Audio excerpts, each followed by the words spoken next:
అలాగే బీఆర్ఎస్ కి చెందిన సిట్టింగ్ ఎంపీలు తాజాగా దానం నాగేందర్ ఎమ్మెల్యే ఆయన కూడా జాయిన్ అయ్యారు. ఇంకా చాలా మంది కాంగ్రెస్ వైపు చూస్తున్నట్లుగా తెలుస్తోంది.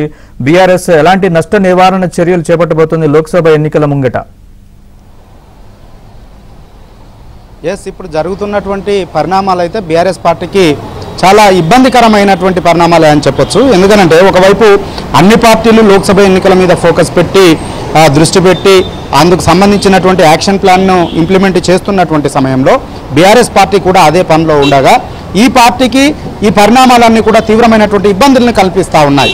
ఒకటి, ఇప్పటికే సొంత కూతురు బీఆర్ఎస్ పార్టీ అధినేత సొంత కూతురు కవిత ఢిల్లీ లిక్కర్ స్కామ్లో అరెస్ట్ కావడము, ఢిల్లీకి తరలించడము, అక్కడ కోర్టు కూడా ఆవిడకి రిమాండ్ విధించడము, సో కస్టడీకి ఇవ్వడము.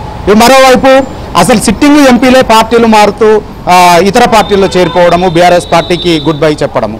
ఇక ఇదే ఇప్పుడు తలనొప్పిగా మారింది అనుకుంటున్నటువంటి సమయంలో ఈ సిట్టింగ్ ఎమ్మెల్యేలని కూడా ఇప్పుడు పార్టీ మారుతున్నటువంటి పరిస్థితితో ఇప్పుడు బీఆర్ఎస్ పార్టీ ఈ పరిణామాలన్నింటినీ ఏకకాలంలో ఎదుర్కోవడం అనేటువంటిది బీఆర్ఎస్ పార్టీ అధినేతకైతే పెద్ద హెడేక్గానే మారిందనేటువంటిది చెప్పొచ్చు. ఎందుకనంటే ఇప్పటికే బీఆర్ఎస్ పార్టీ అధినేత కేసీఆర్ ఒకవైపు సమీక్షా సమావేశాలు నిర్వహిస్తున్నటువంటి సమయంలోనే సిట్టింగ్ ఎంపీలే పార్టీలు మారుతూ ఉన్నారు. కొంతమంది అభ్యర్థులు ప్రకటించిన తర్వాత కూడా తాము పోటీ చేయలేమని చెప్పి పక్క పార్టీలోకి వెళ్తూ ఉన్నారు. మనం చూసాము పెద్దపల్లికి సంబంధించినటువంటి సిట్టింగ్ ఎంపీ నేతకాని వెంకటేష్ ఆయన పార్టీకి గుడ్ బై చెప్పేసి కాంగ్రెస్ పార్టీలో చేరిపోయారు.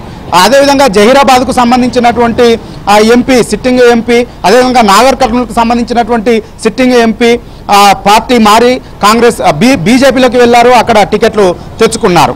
నాగర్ కర్నూలు ఎంపీ ఏమో వాళ్ళ కుమారునికి తెచ్చుకున్నారు. బీబీ పాటిల్ జహీరాబాద్కు సంబంధించినటువంటి ఎంపీ ఏమో ఆయన మళ్ళీ బీజేపీ టికెట్ మీద పోటీ చేయబోతా ఉన్నారు. మరోవైపు సిట్టింగ్ ఎంపీలుగా ఉన్నటువంటి పసనూరు దయాకర్ వరంగల్ సిట్టింగ్ ఎంపీగా ఉన్నటువంటి పార్టీకి గుడ్ బై చెప్పేసి కాంగ్రెస్ పార్టీలో చేరిపోయారు. అంతేకాకుండా ఇప్పుడు చేవెళ్లకు సంబంధించినటువంటి సిట్టింగ్ ఎంపీ రంజిత్ రెడ్డికి ఏకంగా బీఆర్ఎస్ పార్టీ ఆయనకు మొదటి సమావేశంలోనే అసలు ఫలితాలు వచ్చిన తర్వాత, అసెంబ్లీ ఫలితాలు వచ్చిన తర్వాత, పార్టీ ఓడిపోయిన తర్వాత సమీక్షా సమావేశాలను వెంటనే పార్లమెంటరీ నియోజకవర్గాల వారిగా కేటీఆర్ నేతృత్వంలో తెలంగాణ భవన్లో నిర్వహించారు.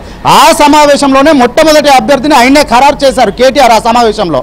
అలాంటి రంజిత్ రెడ్డి కూడా పార్టీని వదిలిపెట్టి కాంగ్రెస్ పార్టీలో చేరిపోయారు. సో ఒకవైపు సిట్టింగ్ ఎంపీలంతా కూడా మారుతూ ఉంటే మరొక వైపు సీఎం రేవంత్ రెడ్డి పీసీసీ చీఫ్గా ఉన్నటువంటి రేవంత్ రెడ్డి చెప్పినట్లుగానే గేట్లు ఎత్తేస్తే ఒక్కరు కూడా ఉండాలన్నట్లుగానే ఇక సిట్టింగ్ ఎమ్మెల్యేలకు సంబంధించి కూడా చేర్చుకునేటువంటి ప్రక్రియను నిన్నటి నుంచి ప్రారంభించేశారు. నిజానికి మొదటి నుంచి చాలామంది బీఆర్ఎస్ పార్టీకి సంబంధించినటువంటి సిట్టింగ్ ఎమ్మెల్యేలు వెళ్ళి వరుసపెట్టి సీఎం రేవంత్ రెడ్డిని కలిశారు. సో ఆ సమయంలోనే వీరంతా కూడా బీఆర్ఎస్ పార్టీని వీడి కాంగ్రెస్ పార్టీలో చేరతారనేటువంటి చర్చ కూడా విస్తృతంగా జరిగింది.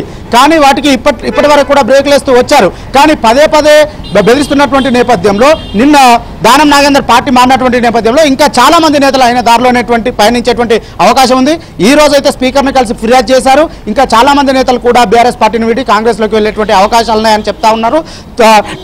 26 మంది ఎల్పీని విలీనం చేసుకోవాలంటే 26 మంది ఎమ్మెల్యేలు అవసరం ఉంది. ఆ 26 మందిని కూడా త్వరలోనే కాంగ్రెస్ పార్టీలో చేర్చుకునేటువంటి అవకాశం ఉంది అనేటువంటిది ఇప్పుడు విస్తృతమైనటువంటి చర్చ జరుగుతుంది. అయితే వీళ్ళందరినీ కాపాడుకోలేక బీఆర్ఎస్ పార్టీ పెద్దలు అయితే అవస్థలు పడుతున్నారనే చెప్పొచ్చు.